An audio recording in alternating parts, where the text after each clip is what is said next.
इस बार भी मोदी सरकार को नहीं मिल पाएगा संसद में बहुमत। चुनाव में कांग्रेस को होगा जबरदस्त फायदा। बहुमत से कम सीटों के साथ संसद में बैठेंगे बीजेपी के सांसद। केंद्र में मोदी सरकार के 10 साल पूरे होने वाले हैं। 4 महीने में ही लोकसभा चुनावों का ऐलान हो जाएगा। संभावना इसी बात की है कि अप्रैल मई में लोकसभा चुनाव के लिए वोटिंग होगी और मई के दूसरे सप्ताह तक चुनाव परिणाम सामने आ सकता है। चुनाव आयोग ने लोकसभा चुनाव की तैयारी भी तेज कर दी है। आयोग ने इसे लेकर बैठकों का दौर शुरू कर दिया है। वैसे भी चुनाव आयोग के पास ये शक्ति होती है कि किसी सदन का कार्यकाल समाप्त होने से 6 महीने पहले वो कभी भी चुनाव करा सकता है। ऐसे में आयोग अब कभी भी चुनाव का ऐलान कर सकता है, लेकिन ये तय माना जा रहा है कि चुनाव का ऐलान 15 मार्च के आसपास ही होगा और इसी हिसाब से सरकार और विरोधी दलों की तैयारी भी चल रही है। वैसे बीजेपी की पूरी कोशिश थी कि मोदी सरकार के इस कार्यकाल में वो राज्यसभा में बहुमत हासिल कर ले। लोकसभा में तो पार्टी के 11 सांसदों के इस्तीफे के बावजूद भी अभी भी बहुमत है, लेकिन राज्यसभा में पार्टी के 93 सांसद हैं, जबकि इस समय राज्यसभा में सांसदों की संख्या 239 है, यानी बहुमत से 27 सीटें बीजेपी के पास कम हैं और 4 महीने बाद राज्यसभा का भी 2 वार्षिक चुनाव होना है।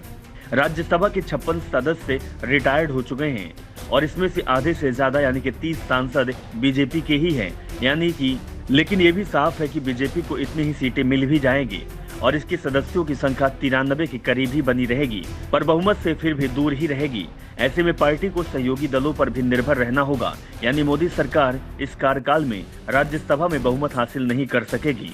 3 राज्यों में विधानसभा चुनाव में जोरदार जीत के बावजूद बीजेपी उच्च सदन में सदस्य संख्या बढ़ाने की स्थिति में नहीं है। दूसरी ओर तेलंगाना में जीतने से कांग्रेस को 2 अतिरिक्त सीटें मिल जाएगी।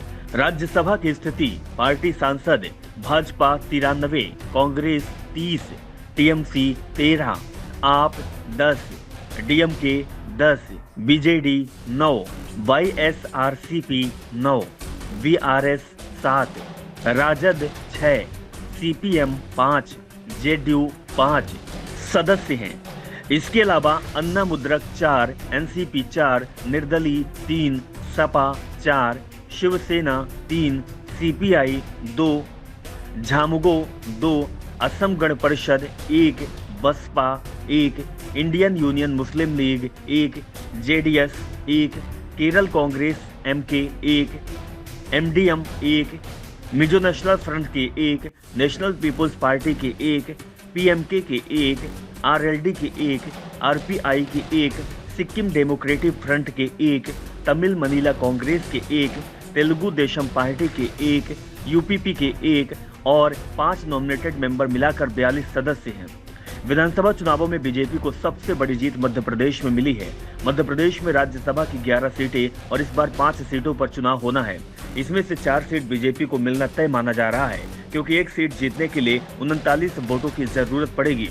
बीजेपी के पास 163 सीटें हैं, यानी जरूरत से ज्यादा 5 सीट बीजेपी के पास ज्यादा है। दूसरी ओर कांग्रेस को 66 सीटों पर जीत मिली है। एक सीट तो कांग्रेस के हिस्से में आसानी से आ जाएगी, लेकिन दूसरी सीट जीतने के लिए उसे 12 वोटों की और जरूरत होगी और अगर एक गोंडवाना पार्टी के विधायक का वोट भी कांग्रेस को मिल जाता है तो भी कांग्रेस अतिरिक्त 12 वोट नहीं जुटा पाएगी। ऐसे में साफ है कि चुनाव पूरी तरह से निर्विरोध हो जाएगा। बीजेपी को आसानी से 4 सीट मिल जाएगी तो कांग्रेस भी एक सीट पर कब्जा जमा लेगी, लेकिन इस परिणाम से कोई अंतर नहीं आएगा, क्योंकि जिन 5 सदस्यों का कार्यकाल समाप्त हो रहा है उसमें बीजेपी के 4 और कांग्रेस का 1 सदस्य है, यानी जो स्थिति थी वही रहेगी। अब ये कहा जा रहा है कि राज्यसभा में बीजेपी को बहुमत के लिए कम से कम 2 साल का इंतजार और करना होगा। इस दौरान करीब 80 सीटों पर चुनाव होगा और अगर बीजेपी 50 से ज्यादा सीट जीतने में कामयाब रहती है तो फिर राज्यसभा में सीटों का गणित बदल सकता है। Bureau report, the Navdarpan news.